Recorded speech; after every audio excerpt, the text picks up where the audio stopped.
ఈరోజు ఉల్లికారం చట్నీ చేస్తున్నాను. కొర్రబియ్యంతో అట్లు వేస్తాను.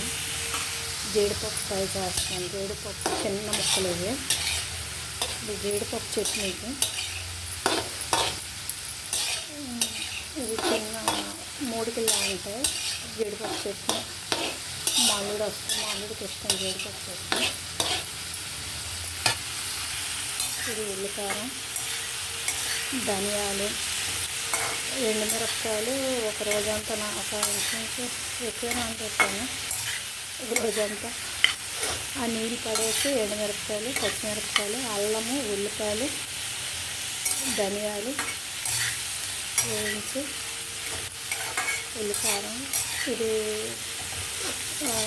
బాగా ఉల్లిపాయలు వేయించి పెట్టుకుంటే చాలా రోజులు ఉంటుంది. ఫ్రిడ్జ్లో ఎందుకంటే 1 రోజులు ఉంటుంది. చింతపండు అన్నీ వేస్తాను.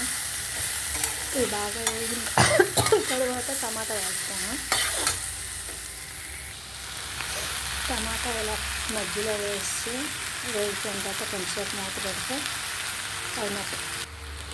బెల్లం, సాల్ట్ వేసాను, చింతపండు. ఇప్పుడు ఇవన్నీ కలిపి బాగా దగ్గరకు అవుతాయి. అప్పుడు చల్లగా అయిపోతే మిక్సీ వేసుకుంటే ఉల్లికారం చట్నీ రెడీ.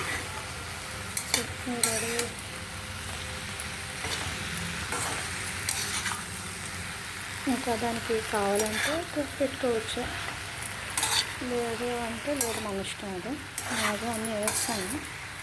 తర్వాత ఆవాలు, జీలకర్ర పోపు వేసుకుంటే బాగుంటుంది.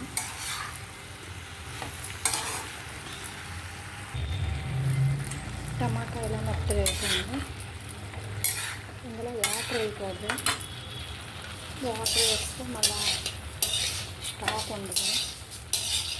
పప్పులు ఏం వేసినా కూడా ఉండదు. ఇలా అయితే 2 రోజులు ఉంటుంది. జీడిపప్పు వేగుతుంది బాగా.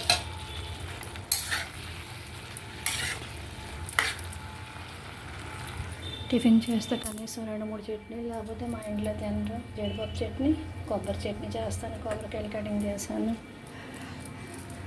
3 రకాలు చేయాలి.